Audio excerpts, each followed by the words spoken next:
Hello and welcome to another update video about Bitcoin. Bitcoin continues to hold above 42k. So we're going to take a look at the Bitcoin chart. Overall correction still here, that ABC correction, nothing changed. Impulsive move to the upside here back in April. That was the all-time high. That wave B was an overshooting wave B, part of an ABC correction. I'm looking here at an expanded flat. An expanded flat is coming lower.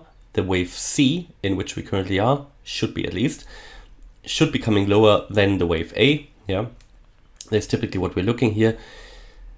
Running flat, that's the alternative pattern. A running flat could already have ended, but the meaning for all the running flat means that the low of the wave C can be higher than the wave A. However, it is probably the least frequent pattern in the whole Elliott Wave pattern catalog, so it is extremely unlikely, and also I haven't seen it anywhere really in such a wave degree here, so I find that extremely unlikely. It also would mean that the low is already in probably, and it would mean that this here is already on our move up already, but what we are seeing here is everything, it's just not impulsive.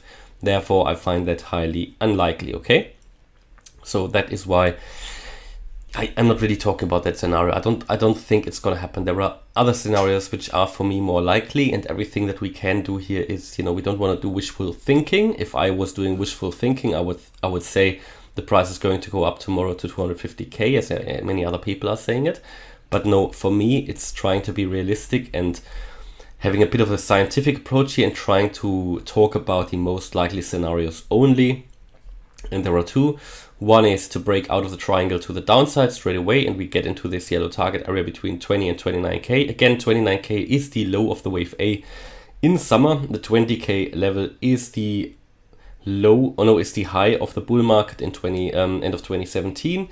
So that makes sense. Also, the 200-week moving average is running around 20k, which Bitcoin has never really gone below. So that would be an important support here. That is how I define that. Also in here you can find the 61.8% Fibonacci retracement level at 27.5k. So that's a very likely level. And Bitcoin, in my opinion, has to do that lower low in order to complete the correction. We've seen numerous examples also on other charts. For example, the S&P 500 in a very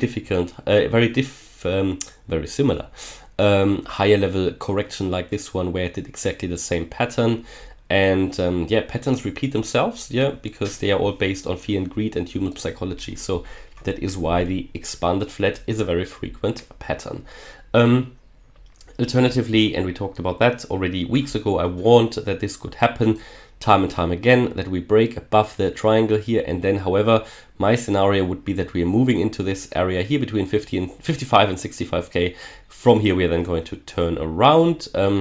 Reason for that is because this is not yet the low, in my opinion. Therefore, if we move up, it would, in my opinion, be a wave B, a so-called wave B, where we are then going to reach these fib levels here. That is very likely to reach these in a wave B between 55 and 65k. You can see that with the 61k level in between. Most likely, though, it would be the 55k for me. That's the 61.8% fib level. Most likely we also find resistance at 51k.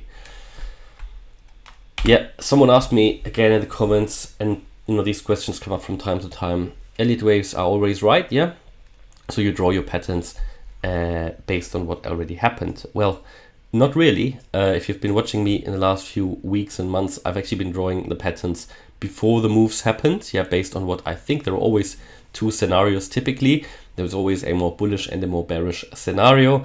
And there has to be, because I'm not making the market. I don't know what's going to happen next, but we can define the levels above which and below which certain scenarios become unlikely. And therefore we can always understand the most likely scenario in each, or the most likely pattern in each scenario. I think that is what it's about. That's what people need to understand. Because even here, if you move below that triangle, for me, that's definitely the most likely scenario. And if we break above that triangle first here, then here is the most likely scenario. So people should always know what's coming. Of course, there are other scenarios as well. I can't cover hundreds of scenarios in this in these videos. There's even a scenario in which the low is already in, of course. But as I said, that would be a running flat pattern. I would be seriously surprised if that happens. I have never seen that before in other markets in such a wave degree. It is generally an extremely rare pattern. Yeah, not only I say that, you can find that in the literature, you can find that online. A running flat happens, but in such a wave degree, no, it would be extremely rare. And if it happens, fine, then it happens. Then in the end, we can only understand probabilities here, but there is no reason to hype into this, because you're gonna get burned if you're not looking at probabilities in this market here. If you just go by wishful thinking, then you're gonna get burned. So of course it could happen, and therefore my strategy was to start buying already below 40k. As channel members know my buy orders.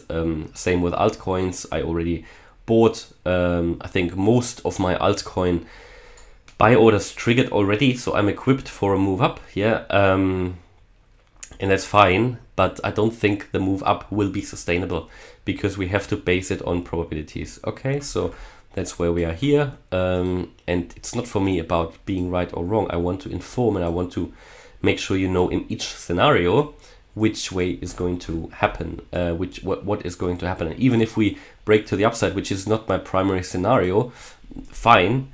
You know, even if it's not my primary scenario, we had it on the chart, and for me the goal is here to inform. And if we move up here and find resistance here and then move down, that's fine as well.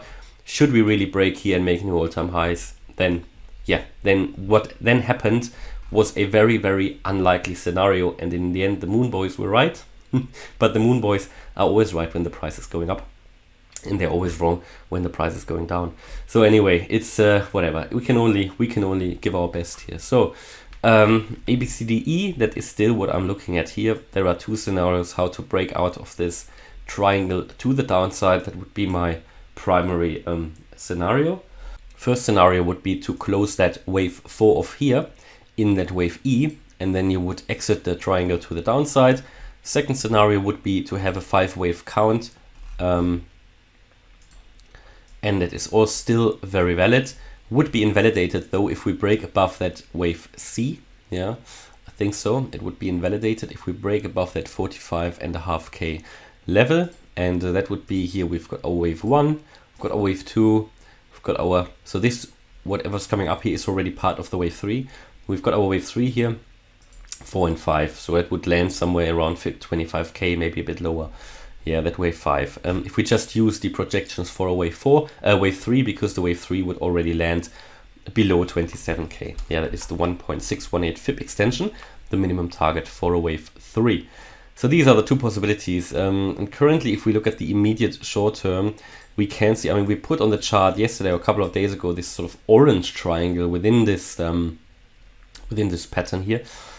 And it looks a bit like that it broke to the upside, is currently retesting that former resistance as support now.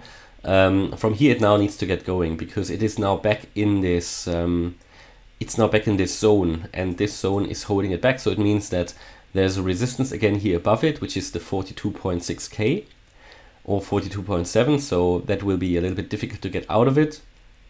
Yesterday that level was broken, but it was a bit of a fake out. So we'll see if it can. It obviously needs to go higher now fairly quickly. Otherwise, there is a risk it breaks back into this triangle, and then it will get stuck again and could move all the way down actually to 39.7. That is what I would be in favor of. But certainly there is also more room for the upside. It needs to find support here and then move above 42.6, 42.7. That is what I'm looking at here. And then if the move is going above, you're going to see these previous highs again at 44.5k, and even 45.5k is possible. So, and these are the two scenarios really that I'm looking at here. Everything, as I said, in this triangle is very hard to come to a conclusion what's going to happen next. I mean, we talked about this upcoming wave up with this wave E, but yeah, we are sort of in the middle of it. We haven't finished it yet, and there's also a risk of the market rolling over. Okay, especially looking at this strong wick to the upside here. Yeah, you can see that, which is not super bullish. We had that a few times here when we found resistance up here, and after that we saw the market come down. We saw it here, and after that the market came down. We saw it yeah, here as well, and we were close to coming down actually.